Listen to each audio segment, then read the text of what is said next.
Welcome everyone to LinkedIn for Education Professionals. I will give you a quick warning up front. My name's Sue Elson. My internet has crashed just before starting this webinar today. And so I'm using my phone as a hotspot. So please keep your cameras and audio off for the time being. There will be time for questions at the end. If for any reason the line does drop out, my sincere apologies, the joys of technology. But anyway, I'm so excited to be here, LinkedIn for Education Professionals. So what we're going to be covering today is the top 10 techniques for education professionals and top 10 ways to use LinkedIn and the top 10 ways to manage your LinkedIn activity in 20 minutes per week. There will be some bonus offers and links to further information for schools, colleges and universities, including a newsletter that was sent out yesterday that has details of some other events that you might be interested in attending. Some of you already know that I have published 5 books, and the first 4 are available free of charge at researchgate.net. And if you'd like to, you can check out the paid books if you would like to pay me for them at 120ways.com. I would also like to encourage all of you to subscribe to me on social media. Back in the day, every television commercial used to say, like our Facebook page, when sometimes we forget to ask. And so I actually encourage schools, colleges and universities to have a QR code on their real estate boards to say, you know, follow us on social media, and definitely encourage you to do that as well. And my audio is sketchy as well, apparently. Thank you for that input, Calliope. And yeah, we're just sort of battling on with the phone. So hopefully it won't be too bad. If the recording is too bad, I would just re-record it and share another version later. This session is being recorded to be put on YouTube. Whilst I'm sharing my screen, your photos, names, everything will not appear on the recording, just so you know. For those of you who don't know much about me, my career started at Westpac in Adelaide. I worked there for 11 years before I moved to Melbourne, got a job, found out I was pregnant, got sacked, and basically haven't had a real job since 1994. My first website, Newcomers Network, went online in 2001, Camberwell Network 2012, and my 120 Ways Publishing in 2014. And I'm a member of a variety of associations, and I've been doing a lot of work in the education space over many, many years at school, college and university level. And I also teach for the Centre for Adult Education and also the Social Media College, which provides training to the Australian Institute of Management. So just a little bit of housekeeping. I'd like to acknowledge the traditional owners of the lands from where we are all based.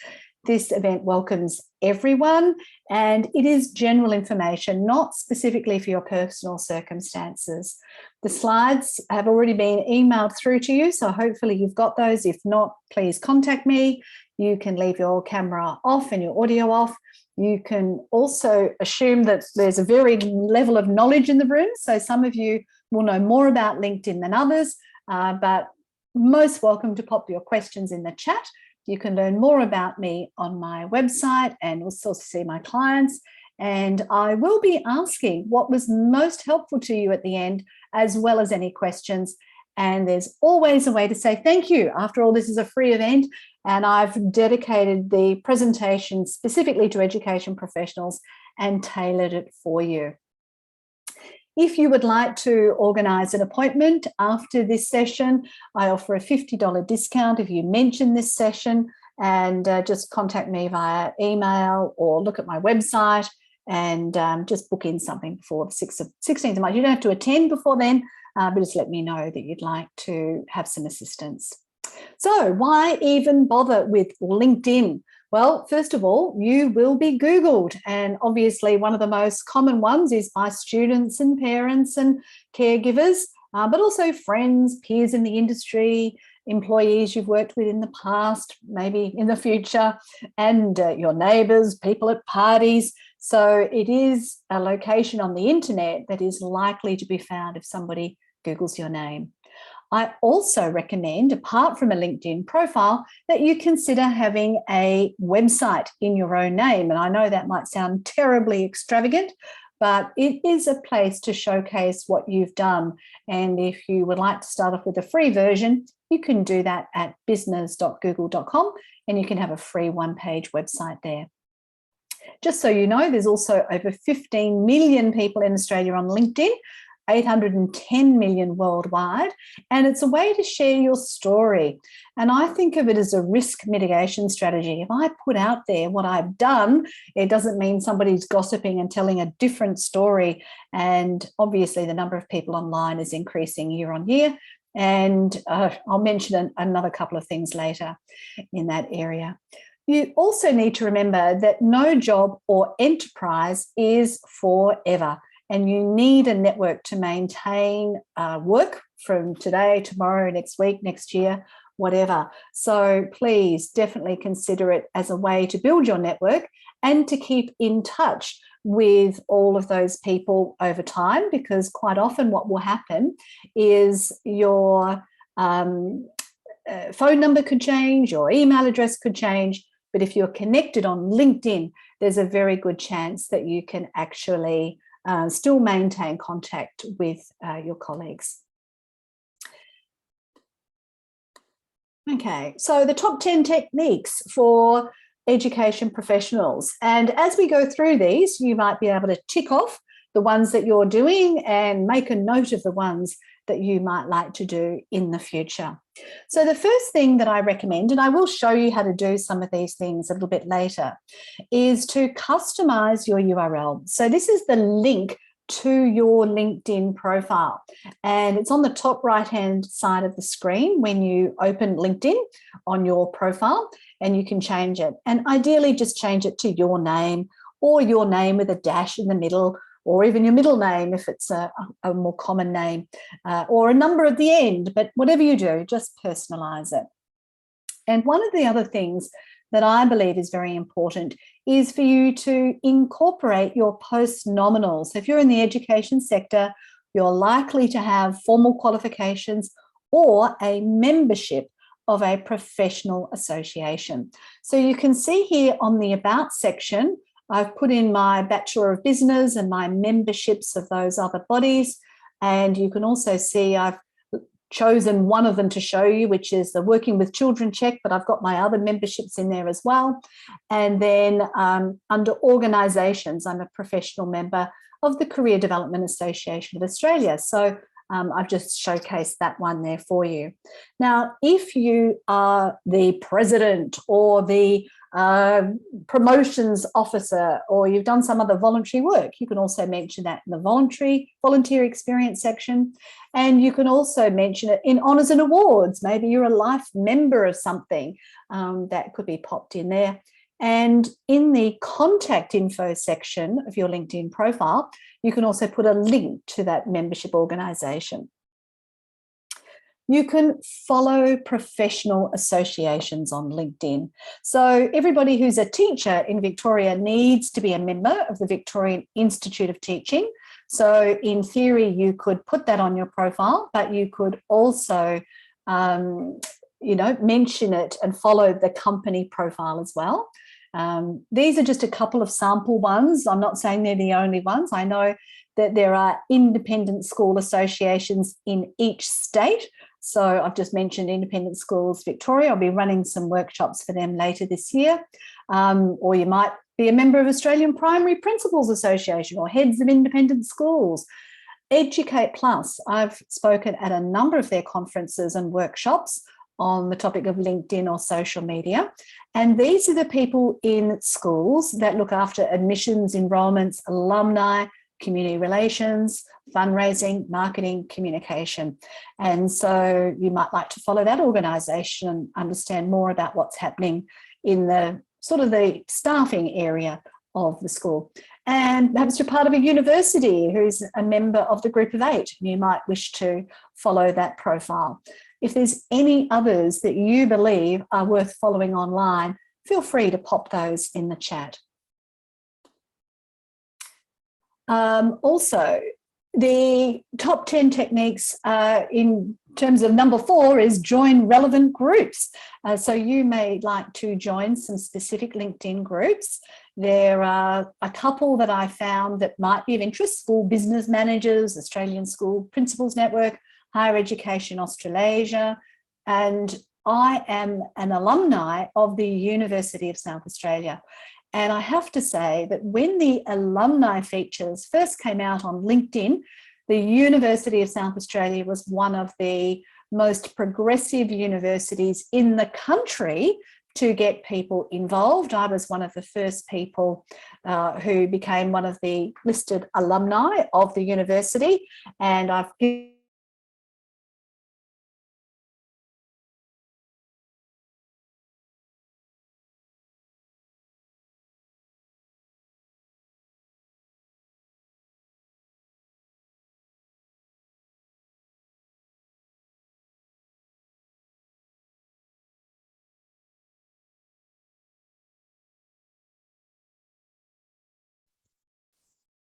Hi, Sue, your microphone is unmuted.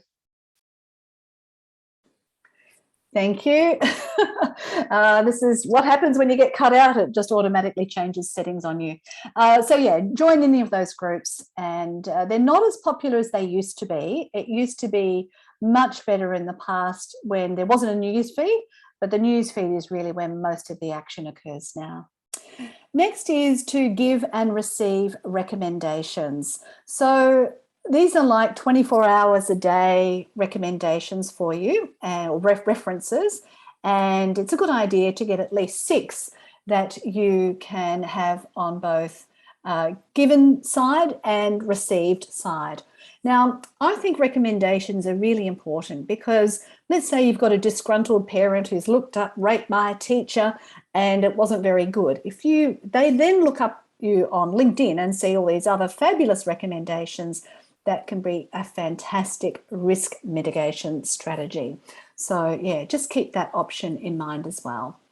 I will try pressing the recording is still going. Great. Okay, research. So I know that a lot of you need to do research for your actual teaching or school education roles. And obviously LinkedIn is a way to find people that you can talk to about your different topics. Now within LinkedIn, there is a search function, and also you can try using Google Advanced Search. Now, the benefit of using Google Advanced Search is you can look across the entire LinkedIn platform. But if you look only on LinkedIn, it really only shows people you're connected to, or people are connected to people who are connected to you. So you don't get as good a search result. So I do recommend Google Advanced Search as another way to find people. I've just done a query here for geography in London, and you can see the 2 different types of results that you get from either LinkedIn or from the actual Google Advanced Search. So there's 2 other options there to find people. Now, I also understand that for a lot of Australians, it's very uncomfortable to share your story online. So just remember, I'm a girl from Adelaide, and it's really just a big country town, and I'm not sort of brash and outrageous and want to showcase my details. I'm even very reluctant to be on video online, but we do need to share our story because the world now runs on databases. And if your information is not in the database, you won't be found. It's as simple as that. But also, if you are found and people need to know your story, they can read it online and it can be the story that you want to have. So that's a lot easier than trying to, tell your story over and over again. So there are some articles here. The first one is LinkedIn for Women, which I shared on LinkedIn yesterday for International Women's Day, but it's actually for everyone. So it's a really good sort of summary. The next one is the headline formula. So I have a formula, which is your label first, your keywords, and then something about you personally, which you can see on my LinkedIn profile. So there's an article on how to write that. And there's also a little article here on how to add your achievements to your LinkedIn profile. So you can click through from the slides and see all of those articles and dig a little deeper if you would like some more input on those. You can also adjust any relevant settings, and I will show you this live. If you can't remember how to get to them, the links are shown there, and I'll be showing you how to turn off autoplay videos, how to showcase your visibility, how to turn on creator mode, and and there's also an article here which goes into a lot more detail about the actual creator mode. Naroshi, I did send the slides to everybody who registered via LinkedIn. If you didn't get those details, just email me and I'll happily send the slides through to you. And I'll also, of course, be on the recording. Now, statistics. I know a lot of people don't like statistics, but they are very helpful at working out whether your LinkedIn profile is working for you. So say, for instance, you're the assistant to the principal or the vice chancellor or the head of a TAFE. Then if you don't keep a record, then you don't know whether things are improving, going up, going down over time. So if you click on each of those links, you will be able to see the number of connections, the number of followers, and these are real-time statistics only. So if you haven't, don't know where to find it on the screen, you can just click these links and it will take you there. You can also see how many views you've had in the last 90 days. And the benefit of this one is if it's over 100, it means your profile is working for you. Search results, more than 50 in 7 days. Once you've filled in enough boxes, you'll become an all-star. 6 recommendations given and received. Top 3 skills have at least 20 votes, and post once a week if you can, and write an article which stays online. 3 a year would be really fantastic. The link's on slide 15. Oh, thank you, Leonie, for sharing those. Okay, the next one. Can we get there? Will the internet hold out? Oh dear, it's a bit shaky.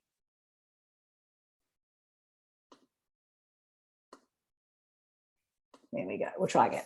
Okay, so obviously you would have all done some form of study if you're in education, and it could be a short course even. It doesn't even have to be formal qualifications, but you can list it in your education section.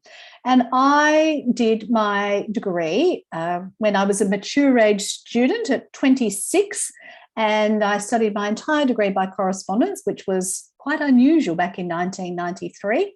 And you can see all the subjects there. Now, you might say, what's the point of putting the subjects on? Well, do you believe I got that degree? It's pretty hard to not believe it with that information there. But also, with those subjects, it showcases the variety of skills I have. And the reason I chose that degree was I felt it was like a baby MBA because I already had some work experience. So I've described the university because lots of people in Melbourne have never heard of the University of South Australia. And I've also put in a little video about studying online with the university. So I'm very proud of my degree, and I've filled it in full on my LinkedIn profile. And you can also, if you find that when you try and choose the school where you studied, whatever it is, at school, TAFE, university, if they don't have a profile in the education section, what may have happened is that school, university or college may have a company profile on LinkedIn instead of a school profile on LinkedIn. And if that's the case, it can be updated and they've just got to follow the instructions at that link. Again, if you've got any issues with that, just contact me and I'm happy to help. So that's the techniques. Here's the ways you can actually use LinkedIn. So one of the things that's really important with social media is it is social. And so a lot of people assume that they have to put content on there. Well, I'm here to suggest that you would get just as much value from the platform by listening online as you would speaking online, which is sharing that content. So on LinkedIn, when you hover over the like button, you will see that there's all these lovely colourful choices. Thumbs up, celebrate, support. So this is when you normally see a sad story, you can do support. love it, great idea, and curious. So consider using some of these alternatives as a way to engage with the content. And remember that people really, really, really appreciate it when you like their stuff, and they appreciate it even more when you write a comment, particularly if you write a long comment. And the algorithm, which determines what is good content, really likes it when you write a long comment and it says this content was pretty good, so therefore we're going to keep sharing it. This picture on the right here is me from the 1980s at Westpac, and I was just resharing an article about how to choose your next job or career, and I put up that archival poster picture because it was on a big poster for the Commonwealth Employment Service, if any of you remember that organisation. And that post got 2,700 views in less than 24 hours because it, had a picture from the past. So depending on what type of content you put on there, it can actually make people stop and look at it for longer, and then that content is more likely to be shared and seen by more people as well. Now, the other thing you can do is you can say, look, I don't want to share content on my LinkedIn profile, but I would like to help the school, college, or university where I work to give them stories that they can publish on the school, college, or university page. So if that's the case, get some ideas, take great photos, lots of them, just in case somebody's closed their eyes in one, and prepare some text so that they can, you can give it to the social media team and they can consider publishing it on behalf of the entire school, college, or university. And, there's lots of stories that never see the light of social media because nobody knows to send them to the social media team. So I'm definitely encouraging you to consider that as well. You can also incorporate some of the latest features. Right, we're still having issues with this connection on LinkedIn. So some of the features that you might wish to include, and it's really just going AWOL today. Boy, I have never had this many issues. I've been doing a training session all morning and it didn't have any issues. And then the internet and this device has just clearly crashed. So we cannot even get out of there or get the mouse back.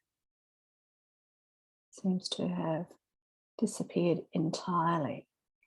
So this is a test of my resourcefulness, isn't it?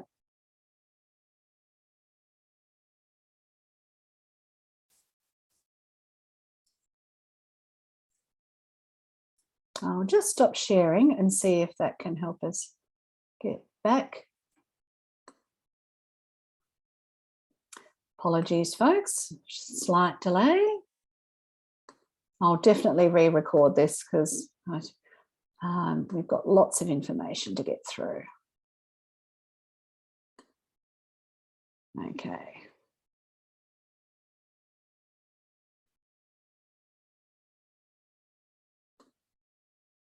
We'll go back to share the screen.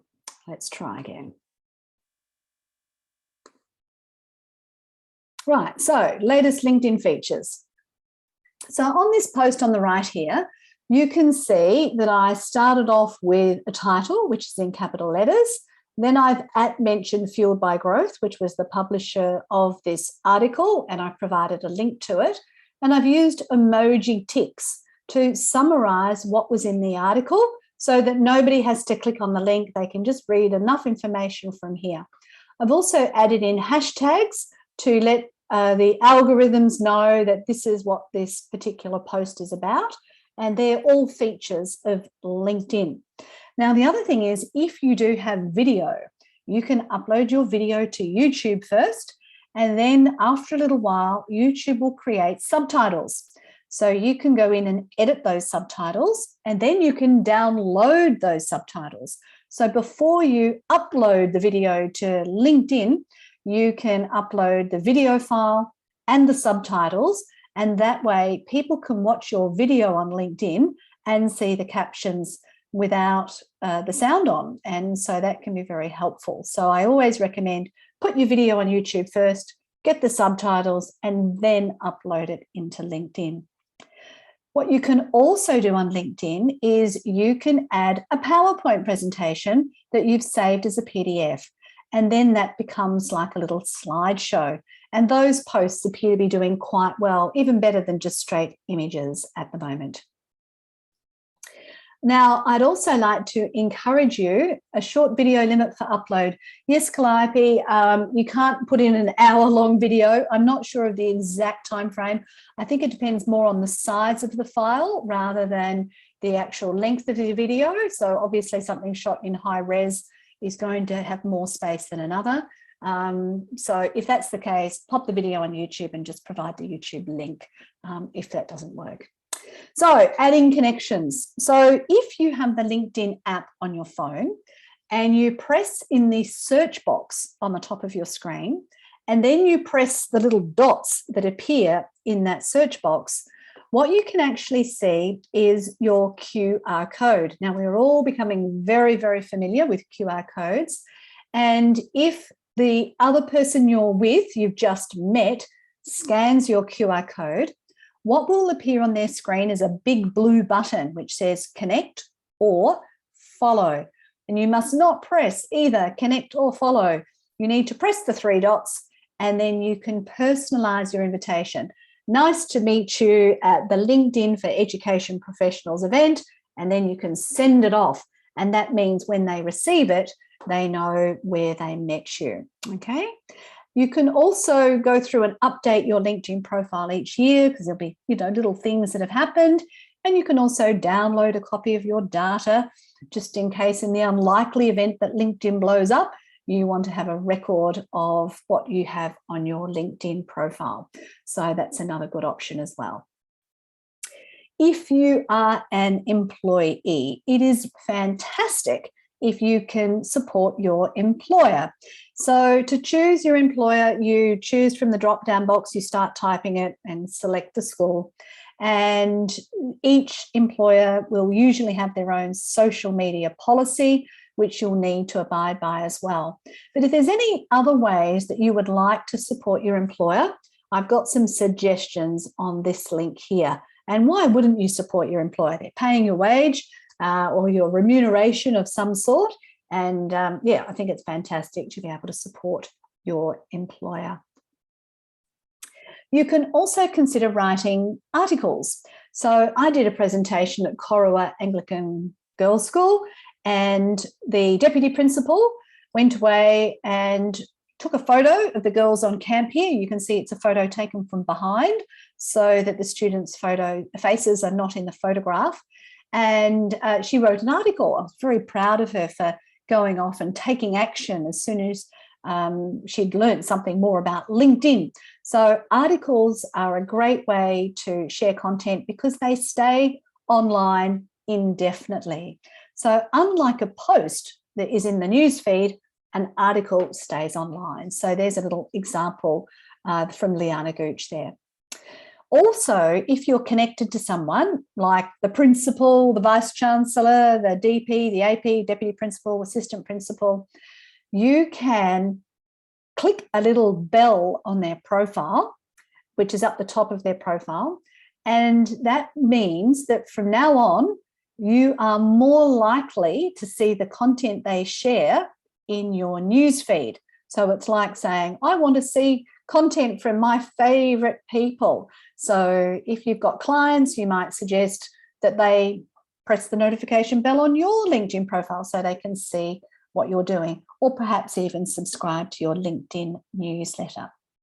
But at the end of the day, you must abide by the LinkedIn user agreement, and it's quite detailed. Section 8 has the do's and don'ts. So if you can just have a quick look at that, it is a good idea. If you are using LinkedIn for strategic purposes, it would be very worthwhile for you to have a good look at that. Now, how can you do all of this in 20 minutes per week? Well, I suggest that you log in and check on what's going on in the newsfeed, and you might like or comment or share something amongst your network. You could check out your notifications and see who's reached out to you, who's invited you to something, who's invited you to connect, and respond to those. You could look at who wants to connect with you and respond to those requests. You do not need to connect with everyone. And if they're not related to anything you're interested in, you can choose no, just ignore the request, no problem at all. And they don't get notified. You can visit and engage with the content of your employer or employers if you have several jobs, and see what they're doing and support their work. You can edit or update your own profile or any of your own settings. You can share something in the news feed that you've either curated from somewhere else, you've found it and it's great, or that you've created. And you can reflect on what you've done and what you'd like to achieve and make plans for next week. If you would like to be kept up to date with the tips and tricks that I share about LinkedIn, you can subscribe to my LinkedIn newsletter there as well. So here's a little bonus tip: maintenance. Complete any updates, including adding in new roles, email addresses, that sort of thing. Save your profile to PDF, request a copy of your data, and check out that you're doing all of these things, and perhaps get some help from a specialist. Now, because I've done so much work with schools, colleges and universities, what I've done is I've amalgamated the content in one location on my website. So that's that top link there, LinkedIn for schools, colleges and universities. So what it includes is articles related to the actual school, college or university, work ones, so like LinkedIn for journalists or something, and career specific ones, past presentations that I've given to schools, colleges and universities on different topics that you can watch, how I can help you. And then also I prepare a newsletter that goes out to schools, and the latest one went out yesterday, and you can check out that edition there and subscribe if you wish. So where to from here? Well, I will be showing you these things live online in LinkedIn directly, but you can check out my past publications. And yes, Yolanta, I will describe the difference between a post and an article. I run these free LinkedIn webinars, assuming the internet's online, once a month on the second Wednesday of the month. You can see my upcoming presentations. Many of those are free, and you can also watch videos of other things that I've done as well. Just a reminder, you can download my books. Now, as I said, when I stop sharing the screen, if you do not want to appear on the recording, please just make sure your video camera is turned off. Your name will not appear on the recording unless your name is on the screen instead of your photo. And please follow me on social media. That would be super cool. And don't forget, you can get a $50 discount. And if you would like to say thank you. Now, saying thank you is something my mother drilled into me every time I received something. And it is fantastic to receive a quick thank you, even if it's just in the chat, say thank you. But if you'd like to write a LinkedIn recommendation, we need to be connected, you're welcome to do that. Or you can scan that code there and write a LinkedIn review. Now, I know that many of you do things on a zero budget. And I do a lot of things for free. This is obviously one of them. I ran a webinar on Monday night for the Institute of Management Consultants, which was free. Can't hear me again. Yikes. I haven't changed anything. We lost you. Oh, no. I'm still here. Okay, I'll definitely re-record this. Sorry, folks. But if there's, I'm back. Oh my goodness. Thank you for keeping me updated on whether I'm here or not here. So if you don't have a budget, there are many other things you can do to say thank you to people. And so I've written an article on it because a lot of people who are out here freelancing, we don't get paid for a lot of things. But we don't get paid by somebody else whilst we're doing work for you. So there's lots of little ways that you could help us. So I just wrote that article just to give you some suggestions. And of course, we all love it when you say thank you. So, oh, thank you, Leonie. And yes, Leonie loves my work and she's always raving about it. And I really appreciate that. But yeah, for any of you who are new to seeing me for the first time today, I do appreciate any feedback. So let's go into LinkedIn and let me show you some things live so that you can see how to do this. And I'll just keep microphones muted until we're ready to ask questions. Although if you want to ask, oh, there you go. Nancy's already sent me a message. Thank you for today's presentation. So first of all, obviously, this is where the event is on LinkedIn.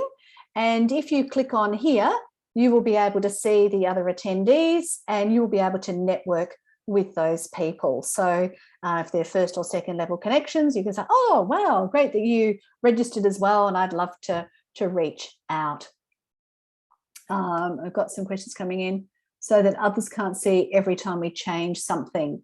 Yes, okay. So first of all, let's go with the first question, which was posts or articles. So if you prepare a post, it's in here in the main news feed. So if I type in something here, that goes through the news feed. If I want to write an article, I choose this option over here.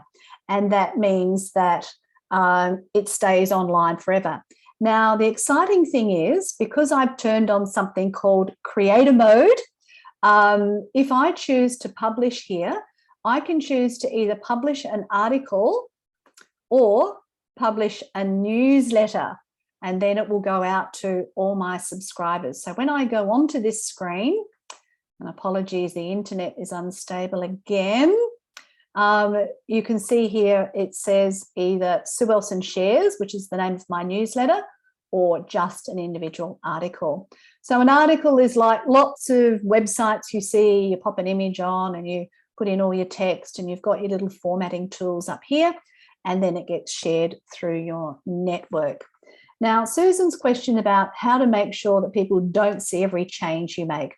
If you go to your Me menu and choose Settings and Privacy, over here under Visibility, I think it is, you'll see a choice. Share profile updates with your network. So what you want to do is you want to make sure that that particular setting is on the no option. So yeah, that means that people won't be automatically notified. If you want to create an advert for research participants, is it an article or a post? Okay, so you can have paid ads on LinkedIn. I don't recommend them because you have to have a suitable audience and not everybody logs in and all sorts of things. But there's a couple of different ways that you could promote a research participant's request. I think one of the best ways to do it would be to create an event with a cutoff date. So let's say you want all your research participants by the 31st of March. Now, if you create an event, you can create it either under your own name or under the name of the school if you have admin access, and I mean school, college or university. And so here, if you click Start a Post, once you click here, you get lots more options, okay? And there's 3 dots here. That one there. And it says create an event. So you can, once you've created an event, you can, particularly if you put in a little link here where it says your privacy policy. So you've got to fill in a few bits, but anyway. Yeah, it's good. Research request. I would put in a lot more details. Start date, we'll do the 31st. End time 4 o'clock. There's the link. I'll just put something in there for now. Speakers.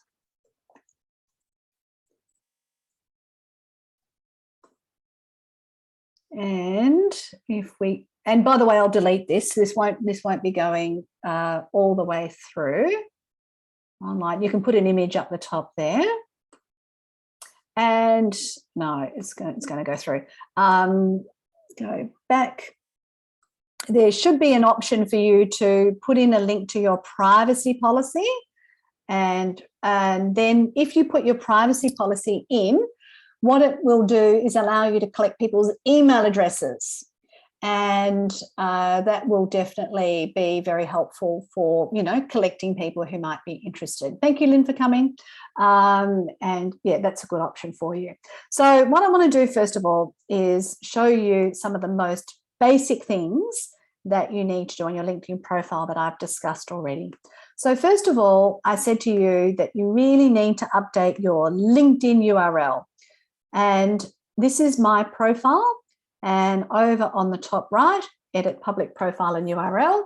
And this is where you can change it. And you change it to just your name, or your name with a dash, or if that's not available, maybe your name with a number, or maybe with your qualifications on the end, whatever works until you can get one that is available. And on this screen here, you can also turn your visibility off if you need to be unavailable for some time, and you need to make sure all your settings are turned on if you want to be online. What has to be included in the privacy policy for a LinkedIn event? Naroshi, all I do is link to the privacy policy I have on my website. But if you don't have a privacy policy on your website, I suggest you just link to the contact page, and then people can obviously contact you. And so, yeah, it's just a box that needs to be ticked for you to be able to collect email addresses from an event. Okay, so next is how to save your profile to PDF. So you can do this on anyone's LinkedIn profile. So if you click on the More button on someone's profile, it will show you Save to PDF.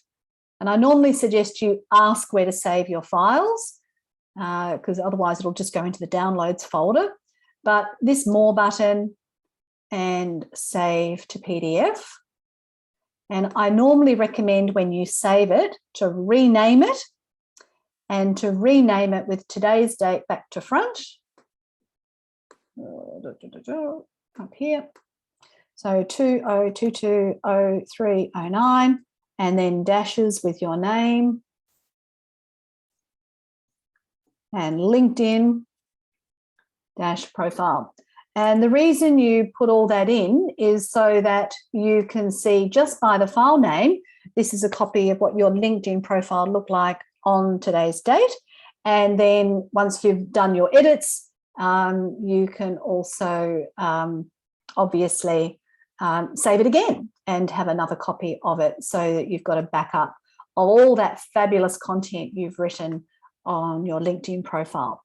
The other thing that I recommend that you do is go into settings and download. So here under data privacy, you can get a copy of all of your data. So you would just click download the larger data archive and request it, and pop in your password and send it away. Now, this means in the unlikely event that LinkedIn blows up or deletes your account, you've got some record of all the people you're connected to. And there's also a list of the recommendations people wrote, the articles you wrote, everything that you've done on LinkedIn. So it's a good idea to perhaps do that about every 6 months. Other little things to change on your LinkedIn profile is, as I said before, turn off autoplay videos, so you can turn that one off. And this people also viewed, I also recommend that you turn that one off. In here, under email addresses in sign in and security, I encourage you to put every email address you've ever had on your account, so that you don't accidentally create a duplicate account. And in visibility, if you want to go and look at someone's profile without them knowing, what you can do is you can go in here and choose anonymous, and then you can go and look at someone and they'll never know that you looked at them. And then when you've finished, you come back and turn your name back on. So that's another option for you. There are lots of settings that you can change in communication. So if you start getting too many emails, you can reduce the frequency of different emails. So I don't get an email every time somebody would like to connect with me. And then there's lots of other settings.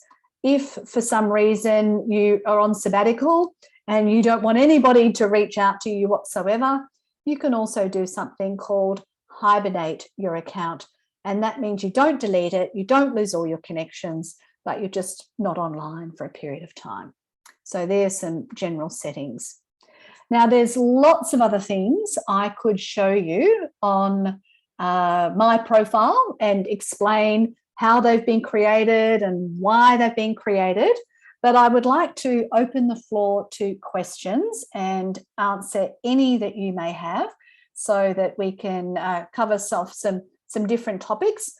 If you want to turn on creator mode, it changes your connect button to a follow button, and it gives you some hashtags. So you can see here my hashtags just underneath my headline. So if I talk about those topics, it's good for me to include those hashtags, and I can see that creator mode is on, and that's why I can send out that newsletter as well. So I've got one thing in the chat here. All these functions I'm showing you are part of the free version of LinkedIn.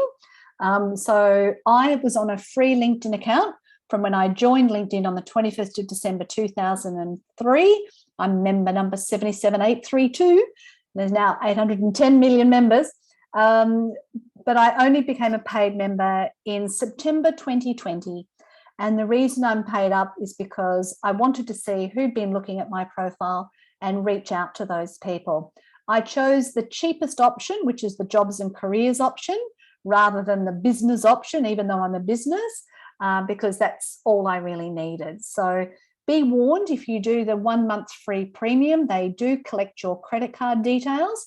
You have to diary to cancel it after the 30 days, because if you don't, it is exactly the same as a gym membership and they will keep on charging you. So please be aware of that. You talked about organisations. I can't see this option other than for education. Is there something else? Yes. Okay. So here under profile section, you can see there's education, and then there's recommended options, and then there's additional. So here is where the organisations are listed. And Noshi's obviously been charged the extra premium fee. Yes, isn't it terrible when they do that to you? Yes, so you must cancel it. Any subscription I subscribe to, I always put it in my calendar to diary to cancel it at the end of that free offer, because it's too difficult to do it otherwise. I hope that was the answer to your question, Yolanta.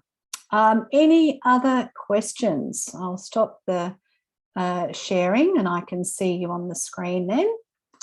Feel free to just unmute yourself and I'm happy to answer any questions directly, or put your hand up via the chat. Naroshi, you got another question? Sue, can you hear me? I can. So my question is, in LinkedIn, when we have the free version, we can connect with a limited number of people or send messages to limited. What is the actual limit? And what, like for messaging, what's the limit? And for searching also, I've seen it looks like blurred after I just do a couple of searches. Yes, well, it depends on how active you are and how many searches you're doing. LinkedIn don't tell us how many are allowed. So we sort of learn by bitter, painful experience. But that's why I wanted to show you the Google Advanced Search, because you can do as many searches as you like with a Google Advanced Search and it doesn't count to your limit. So I'd suggest you do that. And the other benefit is that if you find someone via Google and you visit their profile, then you can usually click the more button and still reach out and connect to them. But I wouldn't invite more than 100 people per week to connect with me. So if you're using it for sales purposes, please don't overdo it. Yeah. Yeah, no, I'm very occasional only. I want to get better, but I rarely do that. But I've seen that it happens even if I rarely do it. Okay. So I haven't tried lately though. No. So what might be happening is, have you got a very complete LinkedIn profile? Have you got lots of information on your LinkedIn profile? Yeah, fairly complete. Right. Because what can happen is if if there's not much information and you send a request to connect to someone and they say no, and let's say you send out 20 requests and 19 people say no. I'm sure that's not the case, but let's imagine it was. If 19 people say no and only one person says yes, or they just never even see it, LinkedIn will say that you're trying to connect with people you don't know. So they're trying to prevent people from spamming people. So it could just be coincidence that it's happened, or it could be that the algorithm thought, well, lots of people said no, so therefore we're not giving you that opportunity again. So yeah, try not to take it to heart. Yeah, that would be my advice. I was wondering why it's happening. So I only like that was a few months ago. I haven't tried recently. Yeah, you can definitely try again. Yeah, I didn't want them to block my account, so I just kept like I forgot about it and then I didn't do anything. Yeah, no, it should be all good. But no, thank you. I will move on because Leonie's got a question, and I think Yolanda's maybe have one too. So Leonie. Yes. I just wanted to just clarify the difference. You've already spoke about the difference between post and article. And now I remember, because you've mentioned newsletter. So is it the only difference between newsletter and article is that newsletter is by subscription? Okay, so it appears as an article when you publish it, but as an article, it also sends a notification to your subscribers. Does that make sense? So it's like an article on steroids, basically. And when you write your first newsletter, it will send an invite to everybody who's in your network, inviting them to subscribe. Right. So when I write, because I know I've done it and I was doing it for a while, and then I realized there's articles and newsletters, and I was totally confused. Yes. And the post, and I thought they look the same. They do look the same. Yeah, yeah, I know. What the hell is the difference? You've got to check that drop-down box on the top right. And believe it or not, I made the mistake twice. So don't beat yourself up. I can tell you that I did it wrong twice myself. And of course, what happened was, because I had over 4,000 subscribers, loads of people were notified of the article, which I deleted, of course, because it went as a newsletter instead of an article. And so it caused a kerfuffle. So look, don't worry. We all make mistakes online, and it's just part of the learning experience. But now that you know, just make sure you choose individual article instead of newsletter. Yeah. We'll go to Leonie. I think she was next. Hi, Sue. Hi, Great Leonie. Presentation. You can you. see customize this for anyone working in education, so nice work.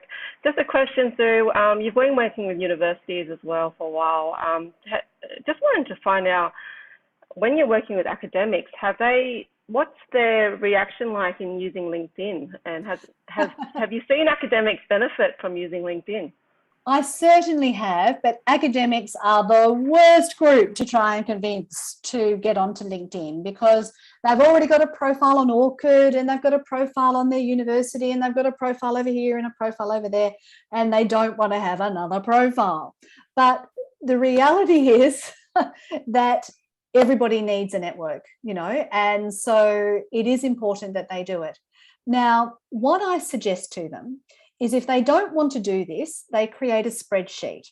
And every time they publish a research paper, they get their research assistant to log in to LinkedIn, to ORCID, to their university account, whatever, and publish the research on all of those different locations, because that's something they can outsource to somebody else. They just need to systemize it. But the reality is, there are not enough academics on LinkedIn. And if there were more, then there would be a much greater connection between academia and the rest of the world, which I think is, sorely needed. So I would definitely love to see it. The academics who have made the effort have said it's really made them feel appreciated for the work that they do, because sometimes academia is a very solitary life. Whereas if they can present their findings of their research, publicly themselves, then quite often it's not just a case of doing the research, it's actually a case of getting people to read it, which can be very good. Now, the other issue I have dealing with academics is they want to have everything referenced by 6 people before they publish anything, which is a great shame. Like, there's a fantastic academic that I work with, and she's in nursing, and she won't share her knowledge because she's too scared to do it without referencing. So I just want to remind academics that LinkedIn is a social media platform. You do not need to reference anything to academic standard for you to share your views. So I guess that would be the other emphasis I'd put on for academics. But please encourage them to do it, because when they leave academia, they're going to need a network. You know, they're going to need friends, and, you know, too many people wrap their whole life up in their career, and then when that role finishes, they can feel quite bereft. So they need to build those relationships well before they need it. Yeah. Thank you, Sue. You're welcome. Tina has to go. I've already explained that one, and we've got now Naroshi. I've already answered a couple of questions. Is there anybody else who has a question? And then if not, I'll come back to Naroshi. No others? Okay, far away, Naroshi.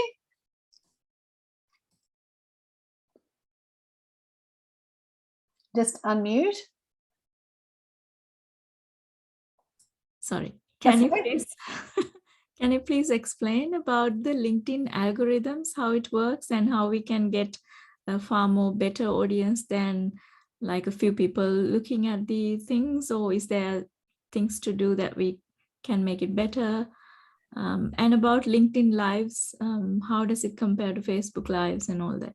Yeah, okay. Thank you, Jennifer. Okay, so let me start with LinkedIn Lives. I do not bother. First of all, you have to get permission to do it. Then you have to have a third-party tool. Then you have to promote it. And then it disappears after you've done it. And I hate anything that is not long-term. So as a former banker, I am interested in building assets that last for a long time rather than just some flash in the pan thing that disappears. So I've skipped LinkedIn Live altogether. It's not just because I'm reluctant to be on video camera. I just cannot see the return on investment for that activity. Now, other people might tell you different. There's also LinkedIn audio meetings now. So you can just run an audio meeting, which is different to a video meeting. So these are options. I'm not prepared to spend my time on it. Now, as to the algorithm, it's quite simple. Provide good content. Ding, ding, ding. Like, if you're just going to say, oh, you know, I've got personal views on, like, let me give you an example. Somebody put a video on saying that she broke up with her boyfriend on the weekend and she drank too much and she was feeling terrible, but she wanted to change her life. On LinkedIn, like, are you nuts? Like, that was just absolutely not the right thing to do, in my view. So that's not what I'd recommend. But short and snappy, and make sure you provide content in the post that is of value. So all social media is a megalomaniac. It wants more people on there for longer, you know, scrolling for longer. So anything you do that takes people off the platform is not good for LinkedIn algorithm, right? So essentially, it wants you to keep people on there for longer and longer and longer. So in theory, you wouldn't have any links. But what is the point of that? Because the user experience, if somebody is really interested in something, they're going to want to click the link and see more. So I put links in, you know, I'm not just going to chase likes. But also there is no, how do I describe it? There's no value in getting one post that's seen by 100,000 people saying, okay, I'll relax for the rest of the year. Like, that's not the point of social media. The point of social media is to turn up consistently.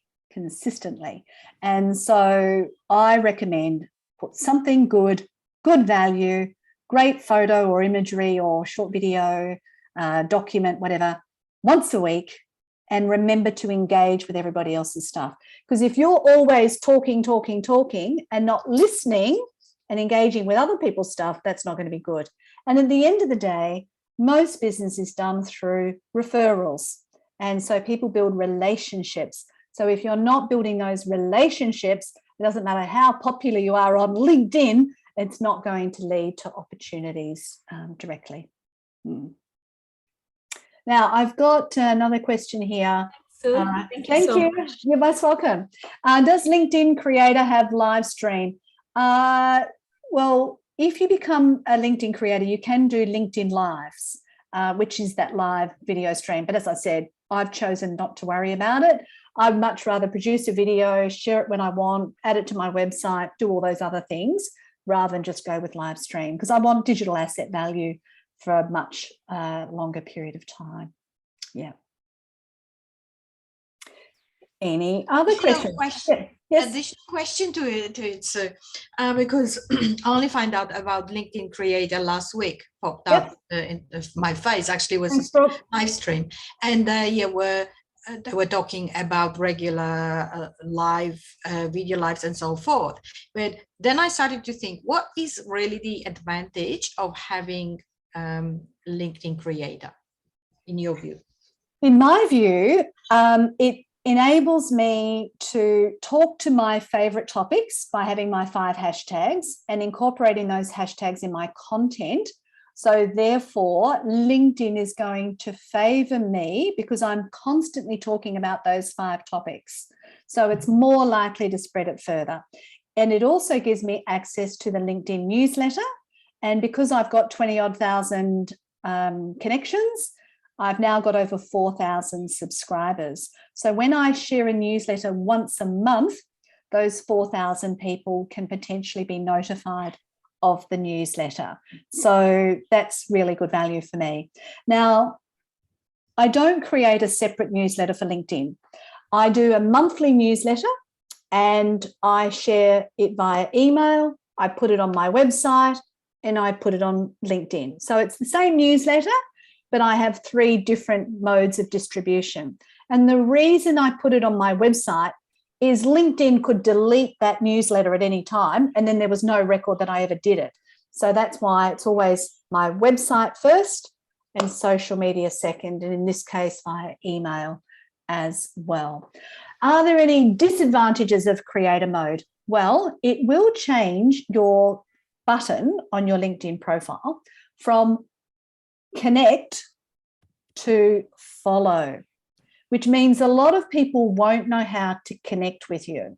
So what you're going to need to do, and I'll display this, is you're going to need to go to your network on LinkedIn and you'll be able to see the people who most recently connected with you, right? So click on My Network. And then what you'll have to do is manually go through, oh, sorry, no, it's not My Network, it's linkedin.com feed/followers, right? So you have to actually go to that link, feed/followers. And on the followers list, you'll see that these people ended up following me because they didn't know how to press the more button and choose connect. So Naroshi has done that, obviously. So now that I know who Naroshi is, I can visit her profile and invite her to connect, and so on and so forth, or anybody else who I felt was worth connecting with. So some people have connected, but this one's another follow, this is another follow. So you could manually go through those and reach out to those people and connect with them if you so chose. Now, just remember, you can only have 30,000 connections in total. These are great questions, by the way. Most complicated questions I've had in a long time. So you can tell you've all got some level of expertise on LinkedIn, which is fantastic. So I'll just turn that off again. Any other questions? Now's your chance. Yeah, thank you, Yolanta.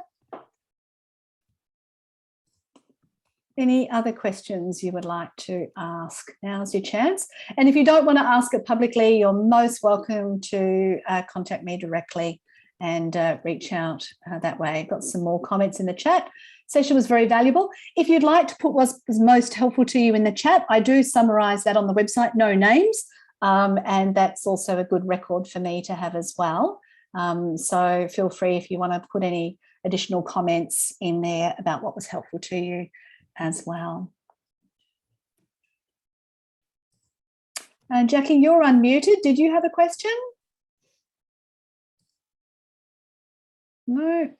Okay. Last call. Thanks, Leonie. Thanks for joining us. Any final questions?